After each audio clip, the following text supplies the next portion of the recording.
Deux Rois, chapitre 14.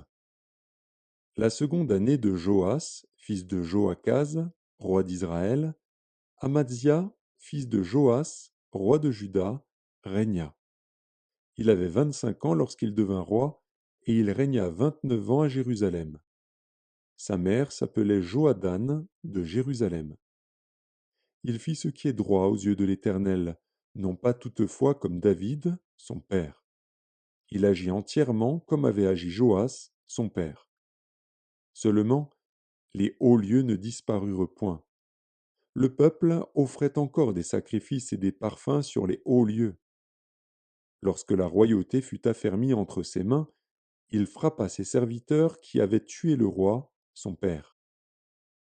Mais il ne fit pas mourir les fils des meurtriers, selon ce qui est écrit dans le livre de la loi de Moïse, où l'Éternel donne ce commandement: On ne fera point mourir les pères pour les enfants, et l'on ne fera point mourir les enfants pour les pères, mais on fera mourir chacun pour son péché.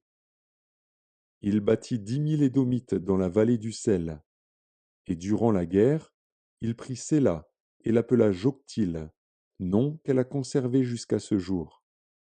Alors Amatsia envoya des messagers à Joas, fils de Joachaz, fils de Jéhu, roi d'Israël, pour lui dire: Viens, voyons-nous en face. Et Joas, roi d'Israël, fit dire à Amatsia, roi de Juda: L'épine du Liban envoya dire au cèdre du Liban: Donne ta fille pour femme à mon fils. Et les bêtes sauvages qui sont au Liban passèrent et foulèrent l'épine.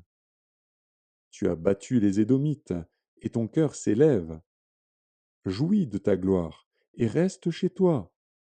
Pourquoi t'engager dans une malheureuse entreprise qui amènerait ta ruine et celle de Juda? Mais Amatsia ne l'écouta pas, et Joas, roi d'Israël, monta. Et ils se virent en face, lui et Amatsia, roi de Juda, à Beth-Shemesh, qui est à Juda. Juda fut battu par Israël, et chacun s'enfuit dans sa tente.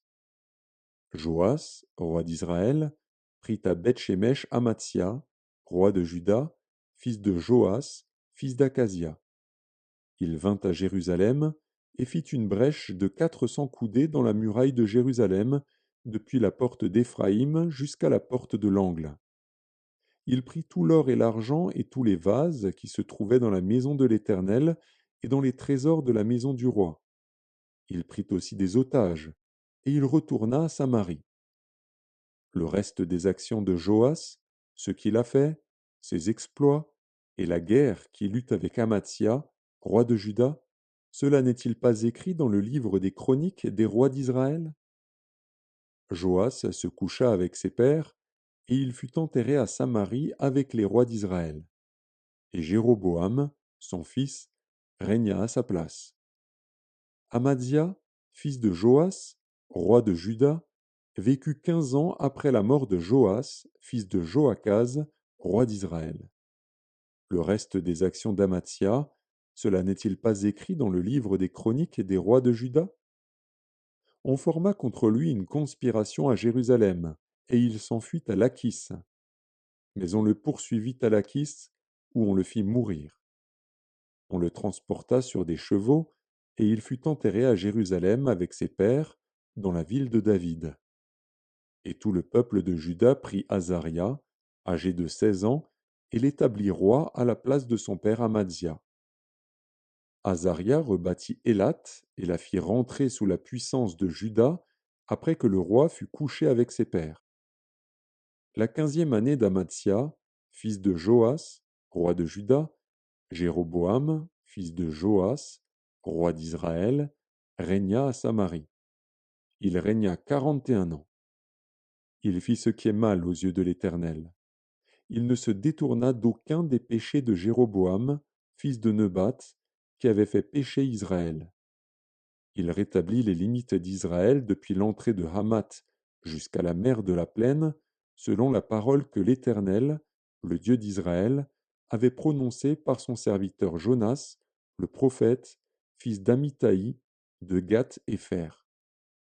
car l'Éternel vit l'affliction d'Israël à son comble et l'extrémité à laquelle se trouvaient réduits esclaves et hommes libres, sans qu'il y eût personne pour venir au secours d'Israël. Or l'Éternel n'avait point résolu d'effacer le nom d'Israël de dessous les cieux, et il les délivra par Jéroboam, fils de Joas. Le reste des actions de Jéroboam, tout ce qu'il a fait, ses exploits à la guerre, et comment il fit rentrer sous la puissance d'Israël Damas et Hamath, qui avaient appartenu à Juda, cela n'est-il pas écrit dans le livre des chroniques des rois d'Israël? Jéroboam se coucha avec ses pères, avec les rois d'Israël, et Zacharie, son fils, régna à sa place.